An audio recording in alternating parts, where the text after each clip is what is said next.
The rain was doing that thing it does in Portland. Not quite misting, not quite pouring, just existing in the air like it belonged there. October rain in Oregon has this weight to it, this presence that makes you want to curl up inside with someone you love and pretend the outside world doesn't exist. That's exactly what I was doing on what would turn out to be the last normal Tuesday of my life. I was 19, a sophomore at Portland Community College majoring in psychology and living at home to save money. Most of my friends thought I was crazy for not moving out, but honestly, I loved my parents. Sarah and David Mitchell weren't like other parents. They actually seemed to enjoy having me around. We had movie nights, we cooked together, we talked about real things instead of just logistics. Emma, sweetheart.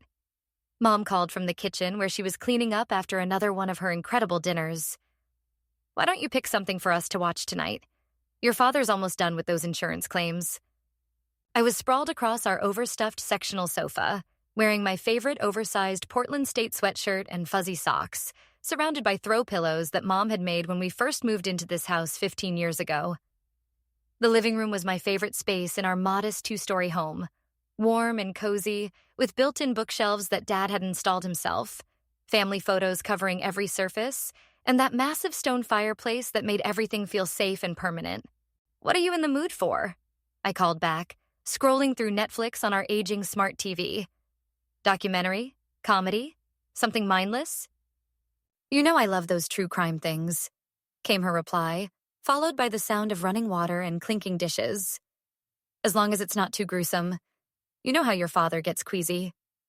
I laughed, picturing Dad's reaction the last time we'd watched something particularly violent. For a man who sold insurance for a living, he was surprisingly squeamish about blood and gore. That's when I spotted it. A brand new series that had dropped just that morning. Cold Cases, Pacific Northwest Mysteries. Perfect. Regional true crime, which meant we might recognize some of the locations, but nothing too recent or disturbing. "Found something," I announced, settling deeper into the couch cushions. "New true crime series about cold cases up in Washington. Should be interesting since it's so close to home." Dad emerged from his home office down the hall, loosening the blue-striped tie he'd worn to work that day. David Mitchell, at 52, was the kind of man who looked exactly like what Central Casting would order for a suburban insurance agent. Medium height, slightly soft around the middle, brown hair going gray at the temples, kind eyes behind wire-rimmed glasses. He'd been wearing variations of the same outfit, khakis, button-down shirt, conservative tie, for as long as I could remember. "What are we watching tonight?" he asked, settling into his favorite recliner with a satisfied sigh. That chair was his sanctuary after long days dealing with claim adjustments and angry customers at Pacific Northwest Insurance, where he'd worked since before I could remember. "New documentary series," I explained, pulling up the show description. "This first episode is about some murders that happened in Bellingham back in 2003. Should be interesting." Mom emerged from the kitchen carrying a tray with 3 steaming mugs of her famous lavender honey tea and a plate of homemade snickerdoodles. Sarah Mitchell was 50, elegant in that understated way that made other women wonder what her secret was. She taught piano lessons from our converted sunroom, and our house was always filled with the sound of scales and classical pieces as students ranging from 6 to 60 came for their weekly lessons. 2003, she mused, settling beside me on the couch. That seems like yesterday and forever ago at the same time. She was right. 2003 was the year we'd moved to Portland from Denver when I was 4 years old. I barely remembered Colorado, just fragments of a bigger house and my dad being more stressed about work. The move to Oregon had been good for our family, Dad always said. Better job opportunities, nicer community, more stable life. I pressed play and settled back with my tea, expecting a relaxing evening of family time and moderately interesting regional history. The opening credits rolled over atmospheric shots of the Washington coastline, accompanied by the kind of moody instrumental music that all true crime documentaries seem to require. Misty beaches, dense forests, small fishing boats bobbing in gray harbors. It was beautiful in that melancholy Pacific Northwest way. "The Bellingham Harbor Murders," announced the narrator in that particular cadence that true crime hosts perfect. Serious but not sensational. Concerned but not melodramatic. a case that shocked a quiet fishing community and left investigators baffled for nearly 2 decades. The documentary followed the standard format: crime scene photos, interviews with retired detectives, family members of the victims sharing their memories and grief. It was engaging but not particularly unusual until about 15 minutes in, when they started showing actual footage from the crime scene. The Kowalski family seemed to have everything going for them. The narrator continued over a montage of family photos. Michael Kowalski had built a successful importing business from nothing, bringing specialty foods from Eastern Europe to markets throughout the Pacific Northwest. His wife, Elena, was a beloved third-grade teacher who had taught hundreds of children over her 20-year career. Their 3 teenagers, Anna, 17, Marcus, 15, and little Sophia, just 12, were honor students involved in everything from debate team to soccer to youth orchestra. I found myself getting drawn into their story. The Kowalskis looked like such a normal, happy family. Michael with his broad smile and thick accent, Elena with her gentle eyes and graying hair always pulled back in a neat bun. The 3 kids with that mix of awkwardness and confidence that all teenagers have. But on the morning of November 15th, 2003, their American dream became an American nightmare. The narrator continued, and the music shifted to something darker. The documentary cut to crime scene footage, grainy, handheld camera work from the initial police response. Yellow tape fluttering in the wind, uniformed officers securing the perimeter, detective cars lining the quiet residential street where the Kowalskis had lived. I was only half paying attention, more focused on the comforting ritual of our Tuesday night routine than on the specifics of a 20-year-old murder case. Mom was working on a crossword puzzle in the margins of her community college newsletter. Dad was reading something on his phone, probably work emails he couldn't seem to leave alone even at home. The camera panned across the crime scene, showing the modest 2-story house where the family had been found, the overgrown garden where Elena had grown vegetables for the local food bank, the basketball hoop where the kids had practiced after school. And then, walking past the scene in the background, barely visible for maybe 3 seconds, was a face I knew better than my own. My father. 20 years younger, but unmistakably him. The mug slipped from my hands before I even fully processed what I was seeing. Hot lavender tea splashed across my lap and the hardwood floor, the ceramic mug shattering into a dozen pieces that scattered under the coffee table. Emma. Mom jumped up immediately, grabbing napkins from the side table. Are you okay? Did you burn yourself? But I couldn't answer. I couldn't breathe. I was staring at the television screen, at the pause button on the remote, my finger hovering over it while my brain tried to catch up with what my eyes had seen. It couldn't be him. It couldn't be. But that jawline, that specific way he carried his left shoulder slightly higher than his right from an old basketball injury in college, that purposeful stride that I'd watched navigate grocery stores and school parking lots and our own front walkway 1,000 times, it was absolutely, unmistakably my father. In Bellingham, Washington, in 2003, at the scene of a multiple homicide. Emma, what's wrong? Dad asked, looking up from his phone with concern. You look like you've seen a ghost. I rewound 30 seconds with shaking hands and watched it again. There, at timestamp 1547, walking from left to right behind the police cordon, was David Mitchell.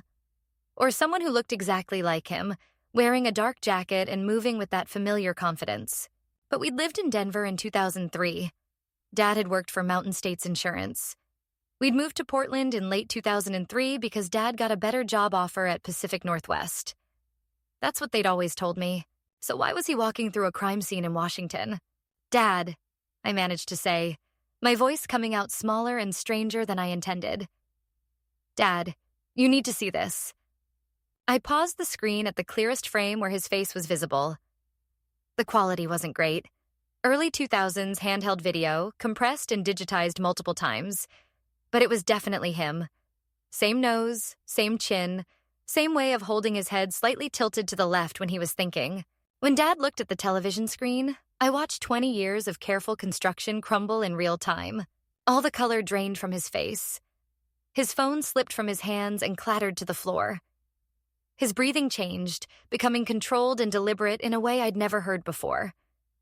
And his eyes, his kind, familiar brown eyes, went flat and cold and completely alien. For what felt like forever, nobody moved. The only sounds were the rain against the windows, the hum of our refrigerator, and the sudden thundering of my own heartbeat in my ears. Mom slowly turned from cleaning up the spilled tea to look at the screen. And when she saw what I'd paused on, her face went white as paper. "They didn't blur the footage," she said, and her voice was completely different too. Sharp, professional, nothing like the warm piano teacher tone I'd grown up with. "Apparently not," Dad replied, and I almost didn't recognize the man speaking. This voice was clipped, controlled, carrying an authority I'd never heard from my mild-mannered insurance agent father. Then he stood up and began moving with mechanical efficiency, pulling our family photos off the mantelpiece and side tables with both hands. Photos of my high school graduation, family vacations to the Oregon coast, Christmas mornings, birthdays, all the documented proof of our happy suburban life. "David, no," Mom said sharply, rising to her feet. But she wasn't protesting the destruction of our memories. She was checking the locks on our front door. I watched my father carry armloads of framed photographs to our fireplace and begin arranging them in the grate like kindling. "Stop!" I screamed, the word tearing out of my throat. "What are you doing? Those are our family pictures." But Dad was already dousing them with lighter fluid from the emergency kit we kept for power outages, moving with a precision that suggested he'd practiced this scenario before. "Emma," he said without looking at me, "go upstairs to your bedroom. Under your bed, pushed all the way against the back wall, there's a black duffel bag. Bring it down here, right now." "I don't understand what's happening," I said, backing against the wall. My legs felt like water, and the room seemed to be tilting at strange angles. 30 seconds, Mom said from the window where she was peering through the blinds at our quiet residential street. "David, her bag?" "Under the bed. Black military-style duffel, should be heavy." I stared at both of them. These people who had raised me, who had read me bedtime stories and helped with homework and taught me to drive, and realized I had no idea who they actually were. Dad reached behind his back and pulled out something that made my blood freeze. A gun. A very real, very deadly black pistol that he handled with the casual familiarity of someone who'd done it 1,000 times before. That's what finally made me move. I ran upstairs to my bedroom on legs that barely supported me, my mind refusing to process what was happening downstairs. Under my bed, exactly where Dad had said, was a bag I'd never seen before in my life. It was heavy, professionally packed, and when I unzipped it with shaking hands, I found clothes in my exact size, stacks of cash in multiple denominations, a passport with my photograph but bearing the name Emma Richardson, and a set of car keys attached to a remote I didn't recognize. There was also a cell phone still in its packaging and what looked like several different types of identification cards, all with my face and different names. When I came back downstairs, both my parents had transformed into people I'd never met before. Mom was speaking rapidly in what sounded like Russian into a phone I'd never seen, while checking and loading what appeared to be a Glock pistol from her purse. A purse that had apparently been hiding weapons this entire time.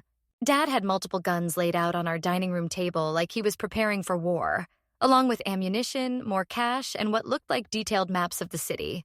The smell of lighter fluid and burning photographs was beginning to fill the room. 2 hours, Mom said, ending her call. "Handler's been compromised. Rodriguez is dead. Team is blown." The words hit me like physical blows. Handler, team, compromised, dead. This was the vocabulary of spy movies and crime dramas, not Tuesday night family time in suburban Portland. "Sit down, Emma," Dad said, and though his voice was gentle, his eyes never stopped scanning the windows. "I need to tell you something that's going to be very difficult to hear." I collapsed onto our couch, clutching the mysterious duffel bag, and watched my entire life reorganize itself around a truth I'd never suspected. "Your real name is Emma Richardson," Dad began, his voice steady and matter-of-fact, like he was explaining a particularly complex insurance policy. "You were born in Chicago on March 15th, 2004. We've been living under federal witness protection since you were 4 years old." The words didn't make sense. They bounced off my consciousness like rain off a window. "That's impossible," I whispered. "We have photo albums, school records. I have friends I've known since elementary school." "The photo albums start when you were 4 because that's when we entered the program," Mom said, her attention split between our conversation and whatever she was watching through the window. Before that, we lived in Chicago under our real names. Your friends from before? There weren't any. We moved here when you were too young to maintain outside relationships. She was right, and the realization hit me like a punch to the stomach. I'd always been told we moved from Denver when I was little, but I had no actual memories of Colorado. I'd assumed it was just because I was so young, but now, the piano students who come here every week? I asked, already dreading the answer. Federal agents, Mom confirmed, still watching the street. Checking in on our security, making sure we hadn't been compromised. I was never a piano teacher, Emma. Then what were you? Mom finally turned to look at me, and I saw a stranger wearing my mother's face. I was a federal prosecutor specializing in organized crime. I spent 8 years putting members of the Kozlov crime family in prison before we went into protection. Kozlov. Not a name I recognized, but the way she said it made my skin crawl. And Dad? Dad's jaw tightened, but he met my eyes directly. I was the chief accountant for Viktor Kozlov's organization. Money laundering primarily, but I also handled legitimate business fronts and investment portfolios for the family's operations. The room felt like it was spinning. You were a criminal. Yes. He didn't flinch from the word. For 6 years, I helped one of the most dangerous crime families in the Midwest launder hundreds of millions of dollars through legitimate businesses. But why did you? Because they paid me more money than I'd ever imagined, and because by the time I realized what kind of people they really were, I was in too deep to walk away safely. His expression was grim but honest. I was young and greedy and stupid, Emma. I thought I could handle it. Mom's phone rang with a harsh electronic tone that made me jump. She answered in that foreign language again. Russian, I realize now. Then switched to English. They found Rodriguez an hour ago, she reported to Dad. Tortured for information before they killed him.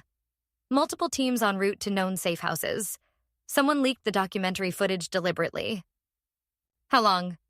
Dad asked, checking his weapon with movements that spoke of extensive training. Best case scenario, we have an hour before they confirm our location. Worst case, they're already here. I felt like I was drowning in information that didn't connect to anything I understood about reality. Who's they? I asked desperately. Who's coming? The Kozlov family, Dad explained while Mom stuffed ammunition into what I now realized were go bags, not random duffel bags. 20 years ago, I agreed to testify against them in exchange for protection. They think I died in a car bombing that killed several other witnesses, but obviously I survived. The Bellingham murders, I said suddenly, pieces clicking together. You witnessed those. I was supposed to be there that night, he confirmed. Viktor Kozlov was eliminating everyone who could connect him to his money laundering operations. The Kowalski family was just collateral damage. They ran a legitimate importing business that we'd been using as a front. The documentary was still paused on Dad's face, and I felt sick looking at it. But why did you testify if it was so dangerous? Because I realized they were planning to kill me anyway, he said grimly. And because I'd seen too much. I knew about murders, extortion, human trafficking. The FBI offered me a choice: cooperate and get protection, or end up like the Kowalskis. Mom suddenly held up her hand for silence, tilting her head toward the front of the house. Car doors, she whispered. Multiple vehicles. Dad moved to the window and peered through a gap in the blinds, then swore in what I now recognized as Russian. 3 SUVs, he reported quietly. 2 blocking the street, 1 in our driveway. At least 6 men, probably more. The doorbell rang, and both my parents immediately raised their weapons. I know you're in there, Alexei, called a voice with a thick accent that made Mom's face go white with terror. Very impressive. Hiding in plain sight for 20 years. But technology, it's a beautiful thing, yes? Alexei, not David. My father had another name, another identity I'd never known. My nephew Anton, he loves these Netflix shows. The voice continued conversationally. He calls me 1 hour ago, very excited. Uncle Victor, he says, you must see this documentary. That accountant who stole from us? The one we thought died in Chicago? He's right there in the background. Viktor Kozlov, the crime boss Dad had testified against 20 years ago. Then we do some research on David Mitchell, insurance man from Portland. The voice went on. His daughter Emma, she has such a lovely Instagram account, always posting pictures with those location tags. Very helpful for finding families. My stomach dropped to my feet. I had posted a selfie from our front porch just 2 days ago, excited about the first autumn rain. I'd tagged our neighborhood, our street. I'd even included a caption about how much I loved coming home to our cozy Portland life. I had led them directly to us. "Come out, Alexi, and we make this quick." Victor called out. "You and your family, or we burn the house down around you like we should have done to your safe house in Chicago all those years ago." "How many?" Dad whispered to Mom. She moved to a different window and counted silently, then held up 6 fingers, then pointed upward and held up 3 more. 9 armed people had come to kill us. "Emma," Dad said quietly, grabbing my shoulders and looking directly into my eyes. "When I open the garage door, you get in the driver's seat of your mother's car and drive straight through whatever's in front of us. Do not stop. Do not hesitate, no matter what you see or hear." "I've only been driving for 3 years," I protested, terrified, "and never in a situation like this." "You'll do fine," Mom said with more confidence than I felt. "I'll navigate. Your father will handle pursuit." Dad was already moving toward the kitchen, gesturing for us to follow. In the garage, Mom's Honda Pilot was running, pointed toward the door. They'd planned for this. For years, apparently, they'd been ready for the day when our false life would collapse. "The knife," Mom said, pressing the handle of a wicked-looking tactical blade into my hand. "If anyone gets close to you, you use this. Aim for center mass and push hard." I stared at the weapon, my hands shaking so badly I could barely hold it. "I can't," I whispered. "You can," Dad said firmly. "You're stronger than you know, Emma. You're our daughter." He hit the garage door opener, and I somehow found myself behind the wheel, my foot on the accelerator as the door began its slow climb. What happened next will be burned into my memory forever. I slammed my foot down on the gas pedal before the garage door was even halfway up, just like Dad had instructed. The Honda shot forward and smashed through the bottom half of the door in an explosion of splintering wood and screaming metal. The sound was incredible, like a freight train hitting a building. The scene outside looked like something from a war zone. 3 black SUVs formed a triangle around our property. Men in dark clothing with military-style weapons were positioned behind vehicles and trees, all turning toward us as we burst from the garage in a shower of debris. "Right," Dad shouted over the noise of the engine and the scraping metal still attached to our roof. "Turn right now." But there was an SUV blocking the right side of the street, and I could see at least 3 men with guns taking positions behind it. Mom twisted in the passenger seat and fired 2 quick shots at the men near the SUV. The sound inside the car was deafening, like explosions going off next to my head. I screamed but kept my foot on the gas. "The Hendersons' yard," Mom yelled, pointing to our neighbor's front lawn. "Go through their yard." I cranked the steering wheel hard to the right, and we jumped the curb with a bone-jarring crash. The Honda bounced violently on the soft grass, throwing all 3 of us against our seatbelts hard enough to leave bruises. More gunfire erupted behind us, and I heard the rear window explode. Glass showered the back seat as bullets punched through the tailgate and exited through the windshield, leaving spiderweb cracks in the safety glass. We plowed through Mrs. Henderson's prize-winning rose garden, sending thorns and petals flying everywhere, then smashed through the wooden fence that separated their backyard from the green space beyond our neighborhood. "The drainage tunnel." Dad pointed toward the concrete opening visible about 50 yards ahead, where the storm drainage system carried runoff from our development toward the Willamette River. "Head for that." I aimed for the tunnel opening, the car sliding and bouncing across the muddy slope that led down to the drainage area. Behind us, I could hear the roar of SUV engines and men shouting in multiple languages. We made it maybe 20 yards into the concrete tunnel before the Honda's undercarriage caught on something, and the wheels started spinning uselessly in the thick mud. "Out," Dad commanded. "Now." We scrambled from the car and ran deeper into the tunnel system, our footsteps echoing off the concrete walls. The tunnels were lit by occasional overhead fixtures, creating pools of yellow light in what felt like an underground nightmare. Dad stayed behind us, walking backward with his gun ready, while Mom led the way with a small flashlight I'd never seen before. She seemed to know exactly where we were going.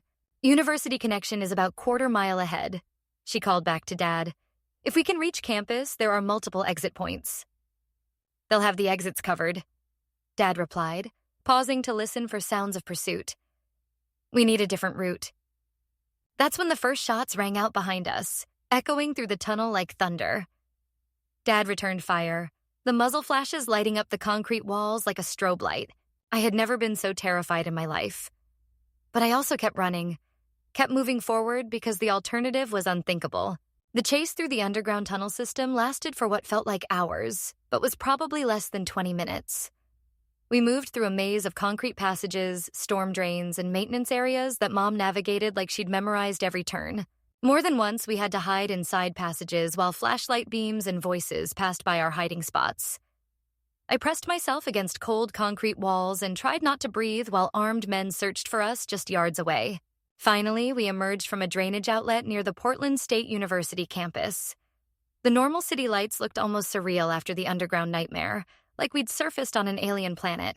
Safe house protocol, Mom said, pulling out her special phone. Emergency extraction. But when she tried to call, there was no answer on any of the numbers she tried. Backup contacts, Dad suggested, scanning the area for threats. Still nothing. The whole network might be compromised, Mom said grimly. If they got Rodriguez, they might have gotten the other handlers too. We were on our own in a city where people were actively hunting us. What followed were the most terrifying and exhausting 3 days of my life. Without federal support, we had to rely entirely on the cash in our emergency bags and Mom's surprisingly extensive knowledge of Portland's underground. She knew where to find cheap motels that took cash and didn't ask questions, how to move through the city using public transportation and back alleys, and how to avoid the surveillance cameras that covered most major intersections. I learned things about my parents that I'd never suspected. Mom could hotwire a car in under 30 seconds. Dad could identify surveillance techniques and evasion routes through the city like he'd been planning them for years. Both of them had survival skills that went far beyond anything a suburban insurance agent and piano teacher should have possessed. We moved constantly, never staying in one place for more than a few hours. We slept in shifts, ate gas station food, and communicated only in whispers. Every siren, every unexpected noise, every unfamiliar face could be a threat. On the second day, while hiding in a Motel 6 near the airport, I finally asked the question that had been burning in my mind since everything started. Who am I really? Mom and Dad exchanged glances across our dingy room with its stained carpets and broken air conditioning. Your name really is Emma, Mom said carefully. Emma Richardson. You were born in Chicago in 2004 to a woman named Maria Richardson. Was she... I couldn't finish the question. Your biological mother died when you were 3, Dad said gently. Drug overdose. She'd been struggling with addiction for years. Another lie revealed. Another foundation cracked. Maria was a witness in one of my cases, Mom continued. When she died, you were placed in protective custody because several people wanted to make sure you couldn't testify about things you might have seen or heard. What kind of things? Your biological father was Victor Kozlov's nephew, Anton Kozlov, the same Anton who recognized your father in that documentary. Mom's voice was carefully controlled. Maria had been trying to get away from that family for years, but they wouldn't let her go. I stared at both of them, trying to process this new information. So I'm related to the people who are trying to kill us? By blood, yes, Dad said. But that doesn't define who you are, Emma. You're our daughter. You have been since you were 4 years old. Is that why you took me in? Because Mom was working on the case? No, Mom said firmly. I took you in because a 4-year-old girl needed a family, and because I'd already fallen in love with your father during the investigation. The 3 of us were a package deal. It should have been touching, but I was too exhausted and scared to feel anything but numb. On the 3rd day, our luck ran out. We were staying at a motor lodge near the Columbia River, planning to try to reach Seattle, where Dad thought he might have contacts who could help us, when I spotted the same black SUV we'd seen at our house.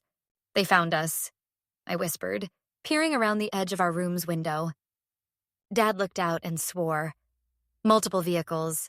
They're not taking chances this time. Mom was already packing our emergency bags, but we all knew it was too late. Through the thin walls, I could hear heavy footsteps surrounding our room. The door exploded inward without warning, but instead of the Russian mobsters I expected, armed figures in FBI windbreakers flooded our room. David Mitchell, also known as Alexei Petrov, the lead agent announced. You're under arrest for violations of your witness protection agreement. Wait! I scrambled to my feet. He didn't violate anything. We were attacked. Emma Richardson. The agent turned to me. You're coming with us for your own protection. Your father failed to follow established protocols during the security breach. They were arresting Dad. In the chaos of federal agents securing our room, I watched my father's hands being zip-tied behind his back. You don't understand, I screamed. He saved our lives. Those people were trying to kill us.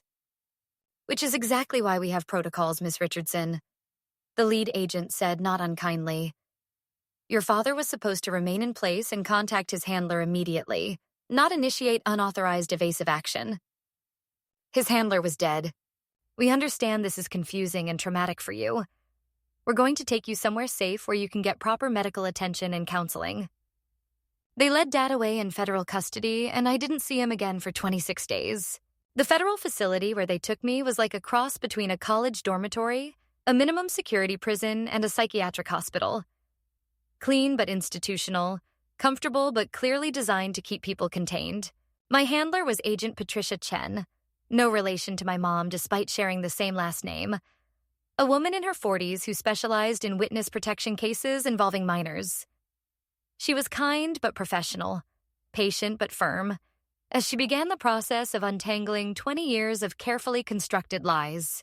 I need you to understand something very important, Emma, she said during our first formal interview. Everything your parents told you about their past was designed to protect you, but it wasn't entirely accurate. She opened a thick file folder that apparently contained the real story of my family's history.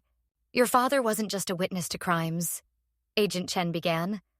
He was an active, high-level participant in the Kozlov organization's criminal enterprise for almost 6 years. This was different from what Dad had told me during our escape. According to the FBI files, he hadn't stumbled into witnessing murders. He'd been present for them because he was part of the criminal organization that ordered them. But he chose to cooperate, I said, trying to defend him. Yes, but only after he realized that Viktor Kozlov was planning to eliminate everyone who could connect the family to their money laundering operations, including your father. Agent Chen's expression was compassionate but honest. He didn't develop a conscience, Emma. He developed a survival instinct.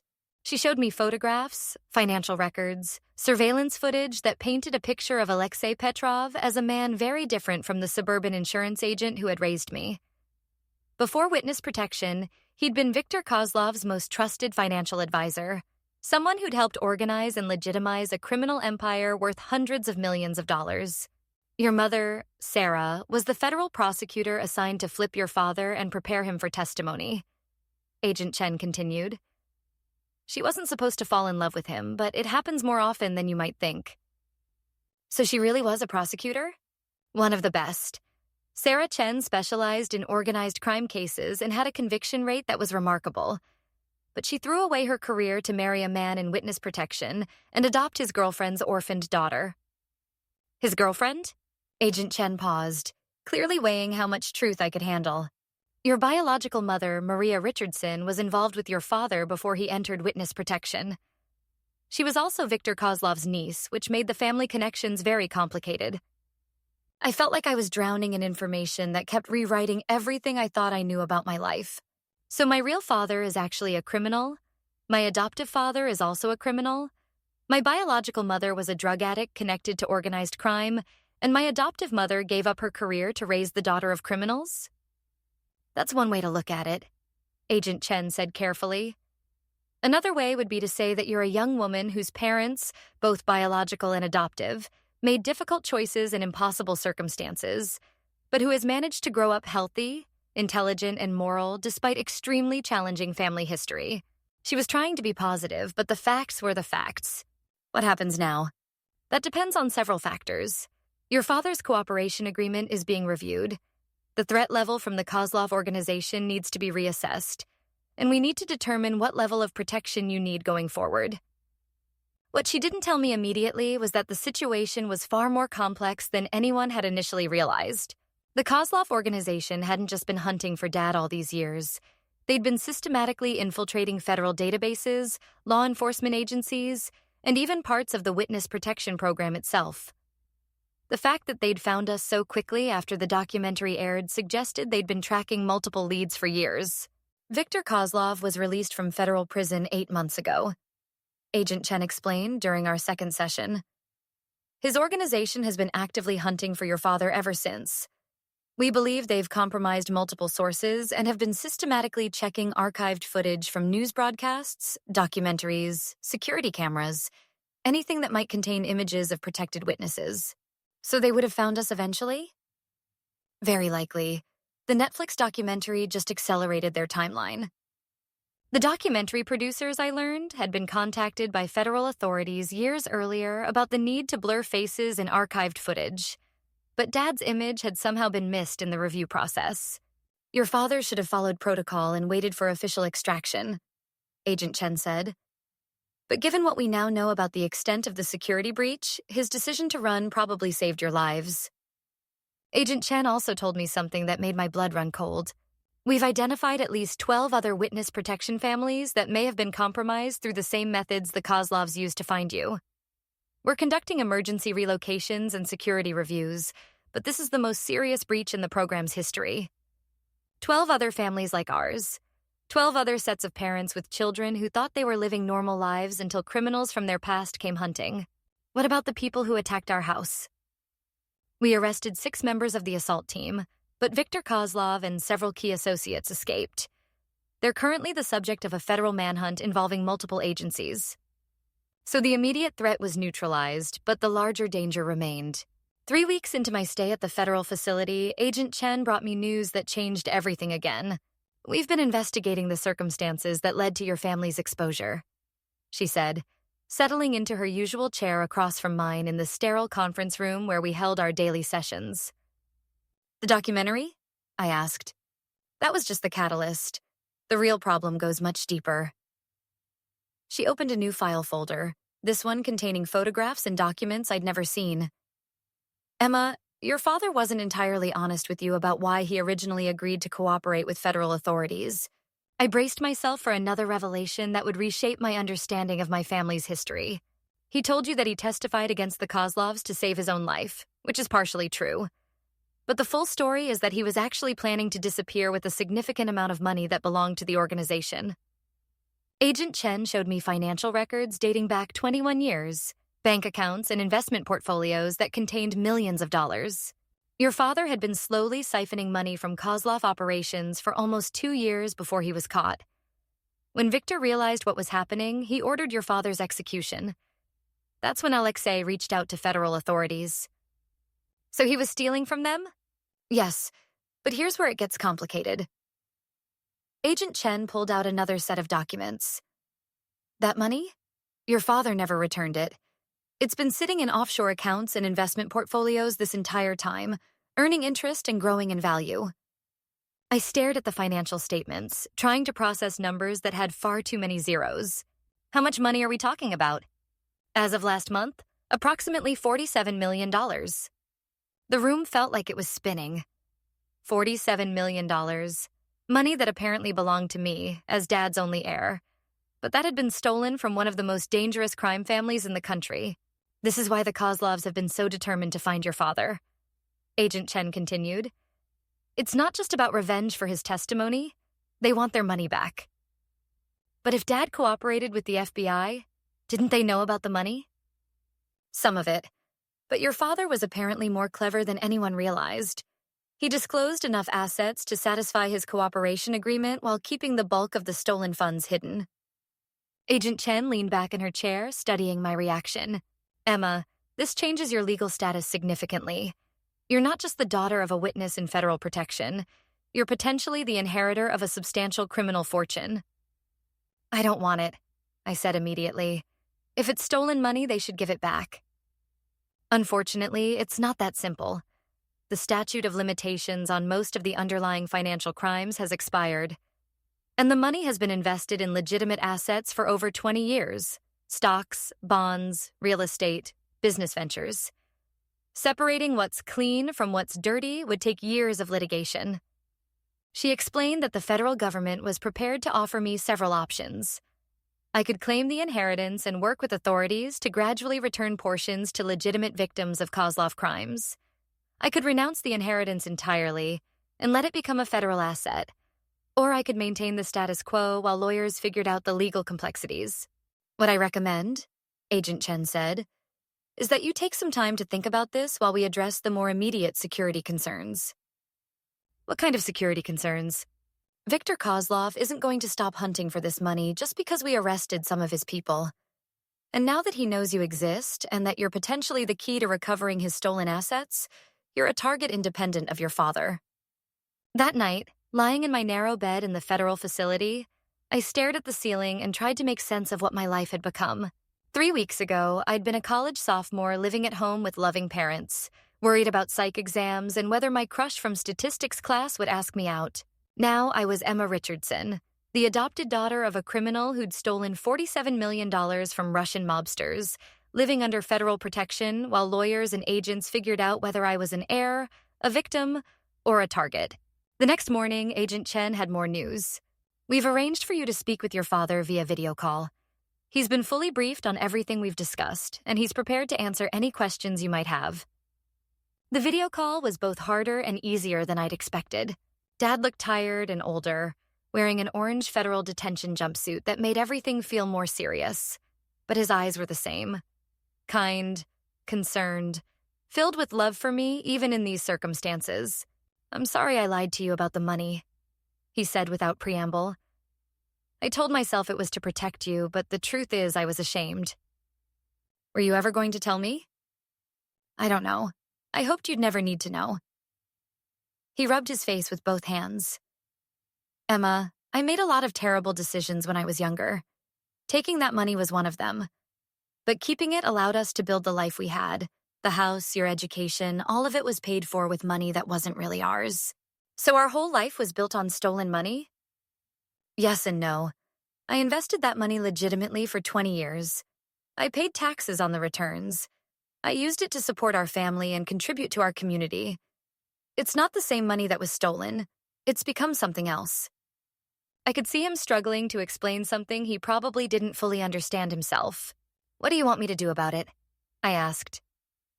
"Whatever feels right to you. You're an adult, Emma. You're smart and moral and capable of making this decision on your own. I'll support whatever you choose." "Even if I decide to give it all back?" Even then, we talked for 20 more minutes about smaller things. How I was adjusting to life at the facility, what Mom was doing. She was being held at a different location for security reasons. What would happen when the immediate threat was resolved?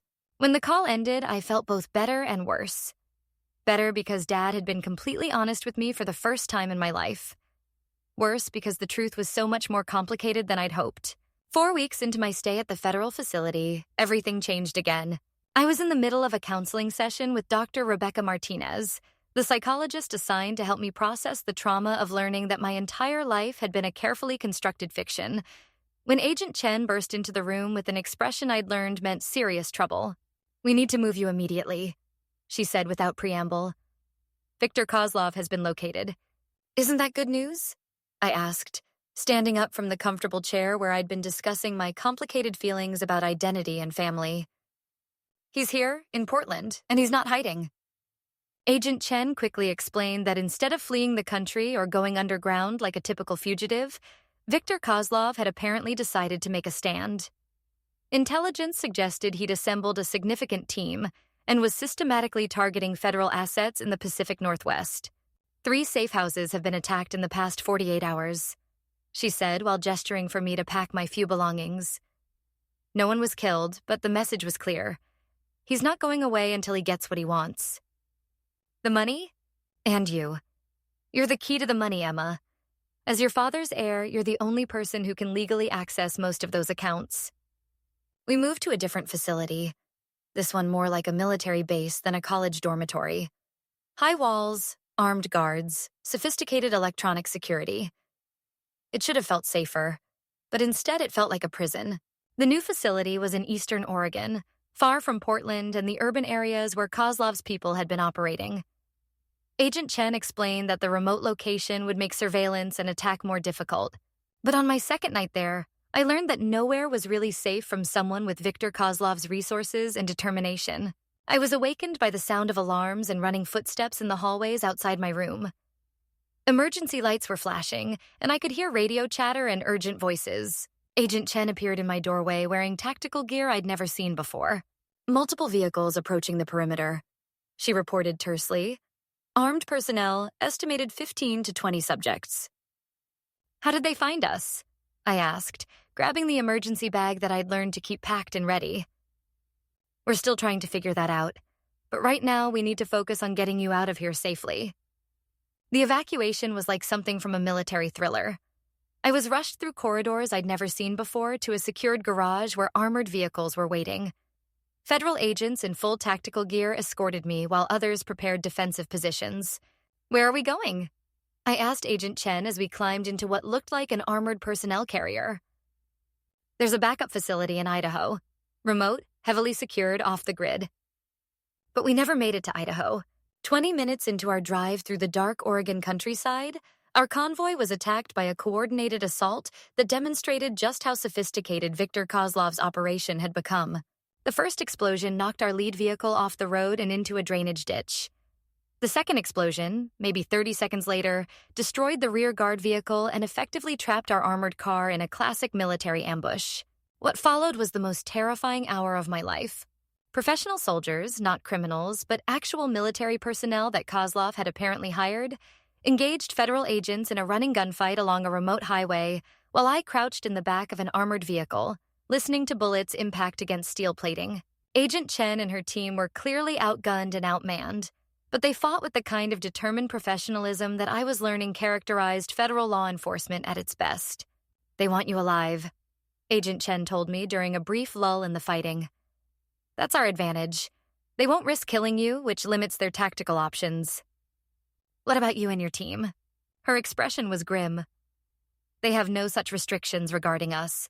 The siege lasted almost 2 hours before backup arrived in the form of FBI tactical teams and military helicopters. By the time it was over, 3 federal agents had been wounded and 2 of Kozlov's mercenaries were dead.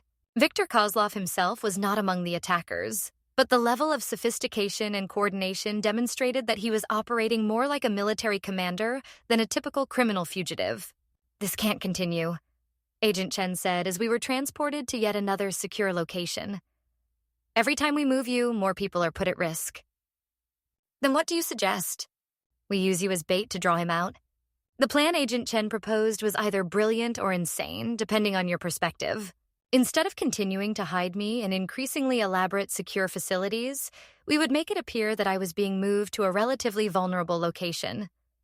Federal authorities would set up surveillance and tactical teams in concealment, and when Viktor Kozlov inevitably attacked, they would be ready for him. You're talking about using me as a target, I said. Yes, but a protected target with the best tactical support the federal government can provide. And if something goes wrong, then a lot of very good people will die trying to keep you safe, and Viktor Kozlov will either kill you or hold you for ransom until your father gives him access to that money.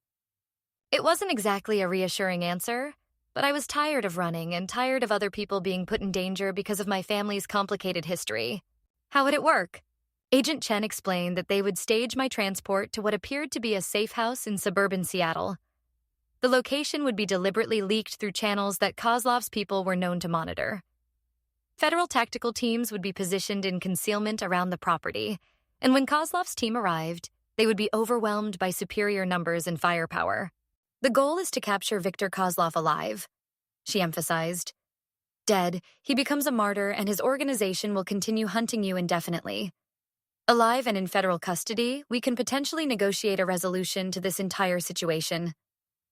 What kind of resolution? Your father returns the money, you're released from witness protection with a new identity and federal assistance starting a new life, and the Kozlov organization gets what they want without anyone else being killed. It sounded almost too reasonable to work. The safe house in Seattle was actually a federal facility that had been modified to look like a typical suburban home from the outside. Inside, it was equipped with sophisticated surveillance equipment and fortified positions for the tactical teams that would be protecting me. I spent 2 days in the house, going through the motions of a normal routine while federal agents monitored every approach route and communication channel. The plan was to make it appear that I was settling in for an extended stay, which would give Kozlov's people time to plan and coordinate an attack. On the third morning, Agent Chen informed me that we had detected surveillance around the property. Multiple teams have been observed conducting reconnaissance, she reported. Vehicle surveillance, foot surveillance, even someone flying a drone over the neighborhood yesterday evening. So they took the bait? Definitely. Now we wait for them to make their move. I didn't have to wait long. That evening, while I was eating dinner in the kitchen and trying to pretend that armed federal agents weren't positioned throughout the house, Agent Chen's radio crackled with reports from the perimeter teams. Multiple vehicles approaching from the west, came the first report. Count 6 SUVs, unknown number of personnel. Eastern Perimeter reports 4 additional vehicles, came a second voice. This is larger than we anticipated. Agent Chen's expression grew concerned. They brought more people than our intelligence suggested. Through the kitchen window, I could see black SUVs taking positions around the property. But instead of the immediate assault we'd expected, they just sat there with their engines running. What are they waiting for? I asked. Agent Chen's radio provided the answer. This is Victor Kozlov. I know you're listening, federal agents. I propose a trade. The voice was older than I'd expected, heavily accented but clearly articulate and intelligent. Emma Richardson for the location of my money. Kozlov continued. Simple exchange. No one needs to be hurt. Agent Chen keyed her radio. This is Special Agent Chen, FBI. You're surrounded by federal tactical teams. Surrender now and we can discuss the situation. Kozlov's laughter came through the radio clearly. Agent Chen, I have 42 professional soldiers positioned around your property. You have perhaps 20 federal agents. Do you really think this is a negotiation you can win through force? From my position in the kitchen, I could see more vehicles arriving. Not just SUVs, but what looked like military transport trucks. Kozlov hadn't brought a criminal assault team. He'd brought a small army. However, Kozlov continued, I am a reasonable man. I will give you 1 hour to consider my proposal. After that, I will take Emma Richardson by force, and many good people will die unnecessarily. Agent Chen turned to me with an expression I couldn't quite read. Emma, I need you to understand something. This is not the scenario we planned for. Kozlov has brought significantly more personnel than our intelligence predicted. What does that mean? It means this situation has moved beyond a simple arrest operation. We're now dealing with what amounts to a small military engagement. She was trying to tell me that the federal agents in and around the house were outgunned and outnumbered. What are my options? We can try to fight our way out, but the casualties will be substantial. We can call for military backup, but that will take time we may not have. Or I can agree to the trade. It's your decision, Emma. But I want you to understand that if you agree to go with Kozlov, there's no guarantee that he'll honor any agreement he makes. Criminal organizations don't typically release federal witnesses voluntarily. I walked to the window and looked out at the small army that Victor Kozlov had assembled to reclaim his stolen money. SUVs and trucks positioned around the property, armed figures moving through the darkness, the professional coordination of people who had done this kind of operation before. Then I thought about the federal agents who were risking their lives to protect me. People like Agent Chen, who had spent weeks helping me understand my complicated family history, and who would probably die fighting people who only wanted what my father had stolen years before I was born. The decision wasn't really that difficult. I'll go, I said. Agent Chen started to protest, but I cut her off. If I don't, people are going to die. Good people who are just doing their jobs. And for what? To protect money that was stolen in the first place? Emma, you don't understand the full implications of what you're agreeing to. Then explain them. She took a deep breath. If Victor Kozlov gets control of you, he has leverage over your father that goes beyond just the money. He could force your father to do things, illegal things, by threatening your safety. You could end up being used as a tool for criminal activities for years. Or he could get his money back and let me go. That's not typically how these situations resolve. I understood the risk. But I also understood that the alternative was a gunfight that would probably result in multiple deaths, including possibly my own. I'm going to talk to him, I decided. Emma, no, that's not safe. Agent Chen, with respect, none of this is safe. But maybe I can negotiate something that works for everyone. Before she could stop me, I walked to the front door and stepped outside. The scene outside the safe house was like something from a military thriller. Armed figures in tactical gear were positioned behind vehicles and trees, all of them pointing weapons at the house where I'd just been hiding. Searchlights from multiple sources had turned the entire property into a stage set, bright as day and twice as dramatic. Emma Richardson, came Victor Kozlov's voice over a loudspeaker. Please walk to the center of the driveway. I could see Agent Chen and her team positioning themselves to provide cover, but I ignored their gestures to get back inside. Instead, I walked down the front steps and into the circle of light where everyone could see me clearly. A figure emerged from the lead SUV and walked toward me with the kind of confidence that only comes from being completely in control of a situation. Victor Kozlov was not what I'd expected. He was older, probably in his 70s, wearing an expensive suit and moving with the careful dignity of someone who had survived decades in a very dangerous profession. He looked more like a successful businessman than a criminal mastermind, but the small army surrounding us suggested that appearances could be deceiving. You are taller than I expected, he said when he was about 10 feet away. You look like your mother. Your biological mother, I mean. You knew Maria? She was my brother's daughter. His expression was sad rather than threatening. A very troubled girl who made many poor choices, but family nonetheless. This was not the conversation I'd expected to have with the man who had been hunting my family for weeks. I understand you want your money back, I said, trying to sound more confident than I felt. It is not about money, Emma. It is about respect, about honor, about the fact that your father betrayed people who trusted him and then disappeared with resources that belonged to my family. But you're willing to trade my safety for those resources? Kozlov studied me for a long moment. What I am willing to do is discuss a resolution to this situation that does not require violence. You are, as I said, family. Distant family, but family nonetheless. Behind him, I could see dozens of armed figures waiting for his signal. Behind me, I could sense federal agents preparing for what might be the last firefight of their careers. What kind of resolution? Your father returns what he stole, plus reasonable interest for 20 years of lost investment opportunity. In exchange, my organization forgets that Emma Richardson or Alexei Petrov exist. You live your life, we live ours, no one else dies. And if he refuses? Kozlov's expression became colder. Then we continue this conversation under different circumstances. I thought about the $47 million that apparently belonged to me. Money that I had never wanted and that had already caused too much violence and suffering. What if I could access the money directly? I asked. Without involving my father? You would do this? If it means ending this situation and keeping people from getting killed, yes. Kozlov seemed genuinely surprised. You would give up $47 million to protect people you barely know? It was never my money in the first place, and people have already died because of it. Agent Rodriguez, you mean? Yes, that was unfortunate, but necessary. The casual way he referred to murder made me remember exactly who I was dealing with.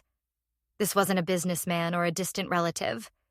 This was someone who had ordered killings and would do so again without hesitation. But I was committed now. If I agree to sign over the money, what guarantee do I have that you'll honor your agreement? You have my word. With respect, your word doesn't mean much to someone whose father you've been trying to kill for 3 weeks. Kozlov actually smiled at that. Fair point. What would you suggest? We do this publicly, with federal agents as witnesses. Legal documents, official transfers, everything documented so that neither of us can claim the other didn't honor the agreement. And your father? Remains in federal custody until the transfers are complete. If you try to retaliate after getting your money, he testifies against your entire organization, and you go back to federal prison for the rest of your life. Kozlov considered this for several long moments while armed figures on both sides maintained their positions. This is more sophisticated than I expected from a college student, he said finally. I've learned a lot about criminal negotiations in the past few weeks. Very well, but I have one additional condition, which is, you spend 1 week with my family, not as a prisoner, but as a guest. You learn about the people your father betrayed, you understand what his actions cost us, and you make peace with the part of your heritage that you have been running from. This was not something I'd expected. 1 week? In New York, with my son and daughter-in-law and grandchildren. You see how normal people in my organization live? You understand that we are not monsters, just people who value loyalty and honor above law and politics. Agent Chen's voice came through a bullhorn from the house. Emma, do not agree to any terms that involve leaving federal protection. But I was tired of being protected. I was tired of running and hiding and living in fear because of choices that other people had made before I was born. 1 week, I agreed, but with conditions of my own. Name them. Agent Chen accompanies me as a federal observer. All financial transactions are handled through legitimate banking and legal channels. And at the end of the week, all parties sign a formal agreement ending this situation permanently. And if I refuse these conditions? I looked around at the small army he'd assembled, then back at the house where federal agents were preparing to fight a battle they couldn't win. Then we all stay here and see who runs out of ammunition first. Kozlov laughed, actually laughed, at my ultimatum. You definitely have Maria's spirit, he said. Very well. 1 week in New York with Agent Chen as chaperone, followed by legal resolution of our financial disagreements. And no one else gets hurt? No one else gets hurt. He extended his hand, and after a moment's hesitation, I shook it. Agent Chen, I called toward the house. I need you to come out here and witness this agreement. What followed was the most surreal hour of my life. Federal agents and Russian mobsters standing in the driveway of a suburban Seattle safe house, negotiating the terms of my temporary custody like I was the subject of a very complicated divorce proceeding. But by midnight, we had an agreement that everyone could live with. I would spend 1 week in New York as Victor Kozlov's guest, accompanied by Agent Chen and a small federal security detail. During that time, federal authorities would work with legitimate banks and lawyers to structure the return of the stolen money in a way that satisfied both legal requirements and Kozlov's demands for restitution. At the end of the week, all parties would sign a formal agreement ending the conflict, and I would be released from witness protection with a new identity and federal assistance starting a genuine new life. It wasn't perfect, but it was better than a gunfight that would have left multiple people dead. Victor Kozlov's family in New York was nothing like what I'd expected. Instead of a criminal compound or fortified mansion, I found myself staying in a comfortable apartment building on the Upper East Side of Manhattan. Kozlov's son, Michael, was a lawyer who specialized in international business transactions. His wife, Catherine, was a pediatric nurse who worked at Mount Sinai Hospital. Their 2 children, ages 8 and 10, attended private school and took piano lessons and played soccer in Central Park. They were, in almost every way that mattered, a normal American family. This is what your father's theft cost us, Victor explained on my second day in New York, as we sat in his son's living room while the grandchildren did homework at the dining room table. Not just money, but years of legitimate business development. Investments we couldn't make, opportunities we couldn't pursue, because $47 million was sitting in accounts we couldn't access. Agent Chen sat across from us, taking notes and monitoring the conversation, but Kozlov's people had been scrupulously polite and professional since our arrival. No threats, no intimidation, just family dinners and conversations about the long-term consequences of my father's choices. I don't understand, I said. If you're legitimate now, why does the money matter so much? Because legitimacy requires capital, Michael explained, looking up from the legal documents he'd been reviewing. Starting legitimate businesses, making legitimate investments, hiring legitimate employees. All of that requires substantial upfront money. Catherine nodded from the kitchen where she was making coffee. Victor has been trying to transition the family's operations away from criminal activities for the past 15 years, but your father's theft made that transition much more difficult. So you're saying he stole money you were planning to use to go legitimate? Essentially, yes, Victor confirmed.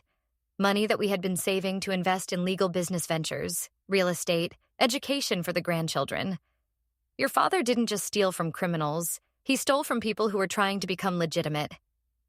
It was a perspective on the situation that I hadn't considered. Dad had always portrayed his cooperation with federal authorities as choosing good over evil, but the reality was apparently more complicated. On my third day in New York, Victor took me to visit some of the businesses that his organization had been trying to develop.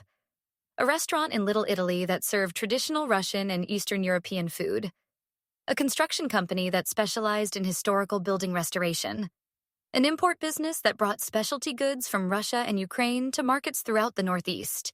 All legitimate, all profitable, all hampered by lack of capital that could have come from the money Dad had hidden. I'm not trying to justify everything my organization has done over the years, Victor said as we walked through the construction company's workshop, where skilled craftsmen were restoring ornate woodwork from a 19th century building. But I am trying to help you understand that the world is more complicated than federal prosecutors would have you believe. Agent Chen, I said that evening, what's your assessment of what I've been seeing here? Agent Chen had been largely quiet during our New York visit, observing rather than participating, but I could tell she was developing opinions about the situation. Victor Kozlov is a very intelligent man who understands that traditional organized crime is not sustainable in the modern world, she said carefully. His transition toward legitimate business appears to be genuine, at least in part. In part? There are still aspects of his organization that are clearly criminal. Protection rackets, money laundering for other criminal groups, probably some drug trafficking. But he seems to be moving away from the more violent aspects of organized crime. So giving him the money would actually help him become more legitimate? It might. Or it might just give him more resources to expand his criminal operations. That's the challenge with this kind of situation. There's no way to know for certain what someone will do with $47 million. On my fourth day, something happened that changed my entire perspective on the situation. Victor's 10-year-old granddaughter, Anya, came home from school crying because some classmates had been teasing her about her grandfather's past. Apparently, someone had done a school report about organized crime and had mentioned the Kozlov name. "It's not fair," she sobbed to her grandfather. "I didn't do anything wrong, but kids at school think I'm bad because of stuff that happened before I was born."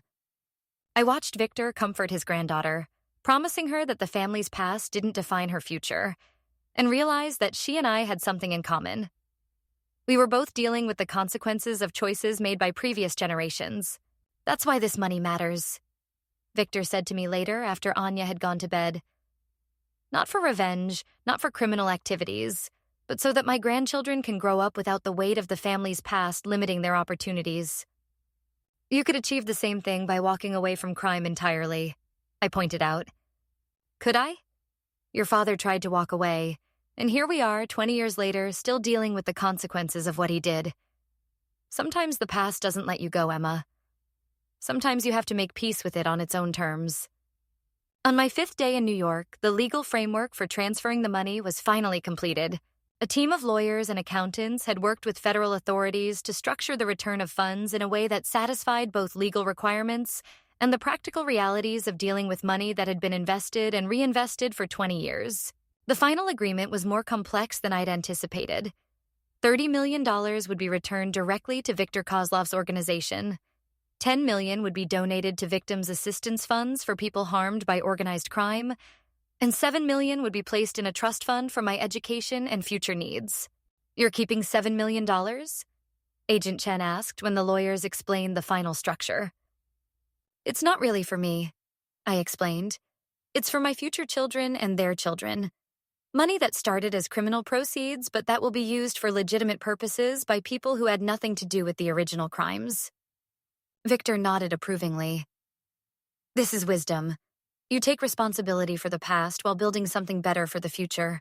The signing ceremony took place in a conference room at a major Manhattan law firm, with federal witnesses, lawyers for all parties, and documentary photographers who would record every signature and document transfer.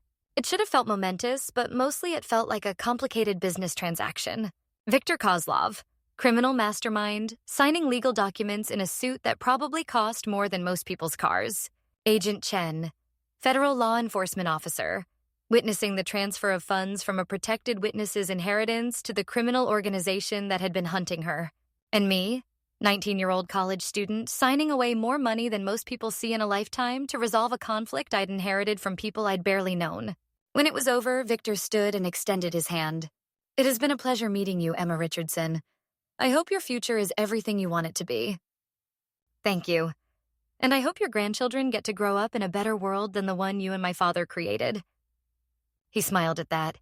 "From your mouth to God's ears," The flight back to Portland felt like traveling between worlds.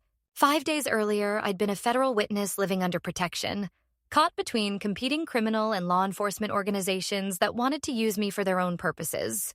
Now I was Emma Richardson, legal adult, with a new identity, a $7 million trust fund, and the freedom to build whatever life I wanted. What happens now? I asked Agent Chen as our plane descended toward PDX. Now you get to find out who you really are, she said. Not the protected witness, not the criminal's daughter, not the victim of circumstances beyond your control. Just Emma Richardson, 19 years old with all the possibilities that come with that. My father was waiting for us at a federal facility outside Portland. He'd been released from detention once the money transfer was completed, and he looked older and more tired than I'd ever seen him before. "I'm sorry," he said as soon as he saw me. "For everything. For the lies, for the danger, for the choices that led to all of this." "I know you are. Can you forgive me?" I thought about that question during the drive to the hotel where we'd be staying while federal authorities finalized our new identities and living arrangements. Could I forgive Alexei Petrov for stealing $47 million from criminals and then lying to me about it for 15 years? Could I forgive David Mitchell for creating a false life that put me in danger when the truth finally came out? Could I forgive my father, whatever name he was using, for making choices that resulted in people dying and families being torn apart? "I'm working on it," I told him finally. But forgiveness is a process, not a decision. We spent 3 days in that hotel, working with federal officials to establish our new legal identities and plan our separate futures. Dad, now legally named Alexander Peterson, would be relocating to Arizona, where he'd work with federal authorities to help identify and prevent security breaches in the witness protection program. His experience with criminal organizations and federal systems made him valuable as a consultant, and the work would give him a chance to use his skills for legitimate purposes. Mom, Dr. Sarah Chen, using her real name for the first time in 20 years, had accepted a position teaching criminal justice at Portland State University. She'd be able to continue the work she'd started years ago as a federal prosecutor, but from an academic perspective that didn't require the risks of active law enforcement. And me? I was Emma Richardson, with a trust fund that would pay for education and living expenses, and complete freedom to choose my own path. "I want to finish college," I told the federal counselor who was helping me plan my transition to independent life. "But not psychology. I think I want to study international law, maybe specialize in conflict resolution or mediation." "That's an interesting choice, given everything you've experienced." I spent a week watching a federal agent and a criminal mastermind negotiate a peaceful resolution to a situation that could have ended in multiple deaths. I learned that most conflicts can be resolved if people are willing to listen to each other and find creative solutions. And after college? Maybe law school. Maybe graduate work in international relations. I want to help other families caught between criminal organizations and law enforcement agencies. There have to be better ways to handle these situations than what we went through. On our last day in the hotel, the three of us had dinner together. Not as the Mitchell family from suburban Portland, but as Alexander Peterson, Dr. Sarah Chen, and Emma Richardson. 3 people who had shared an extraordinary experience and who would always be connected by it. "I know this isn't the family dinner I'd imagined for us," Dad said, raising a glass of water and a toast. "But I'm grateful that we all survived, and I'm proud of the way you handled everything, Emma." "We all made mistakes," Mom added. "But we also learned that love survives even when everything else falls apart." "To new beginnings," I said, raising my own glass. "And to the truth, whatever it costs." We clinked glasses, and for the first time in months, I felt like the future was something I could look forward to rather than something I needed to survive. I'm sitting in my apartment in Washington, D.C., finishing my thesis on conflict resolution in cases involving organized crime and federal witness protection.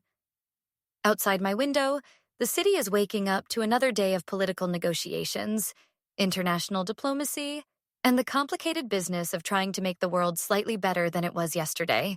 In 6 months, I'll graduate from Georgetown Law School with a joint degree in international law and conflict resolution. I've already accepted a position with the Department of Justice's Office of International Affairs, where I'll work on cases involving transnational crime and witness protection. Dad and I talk every Sunday via video call. He's doing well in Arizona, helping federal authorities develop better security protocols for protected witnesses. His work has already prevented 2 security breaches similar to what happened to our family, and he seems to have found peace in using his experience to protect other people. Mom is thriving as a professor at Portland State. She published a book last year about the psychological challenges faced by families in witness protection, and she's become a sought-after consultant for federal agencies developing victim assistance programs. Last week, I got an unexpected email from Michael Kozlov, Victor's lawyer's son in New York. He wanted to let me know that his father had passed away peacefully in his sleep, and that the transition of family business to completely legitimate operations was now complete. He spoke about you often, Michael wrote. He said you taught him that it's possible to honor the past while choosing a better future. I think about that sometimes. About Victor Kozlov, criminal mastermind turned grandfather, trying to build something better for his family while dealing with the consequences of choices he'd made decades earlier. I think about my father, Alexei Petrov, accountant turned witness turned consultant, learning to live with the truth about who he was and what he'd done. I think about all the families caught between criminal organizations and law enforcement agencies, trying to navigate systems that are supposed to protect them, but sometimes fail in spectacular ways. And I think about the 10-year-old girl I used to be, Emma Mitchell, living in a comfortable suburban lie that protected her from truths she wasn't ready to handle. The documentary that destroyed our family's carefully constructed fiction was called Cold Cases, Pacific Northwest Mysteries. It's still available on Netflix, though the producers eventually blurred Dad's face in the background footage that started everything.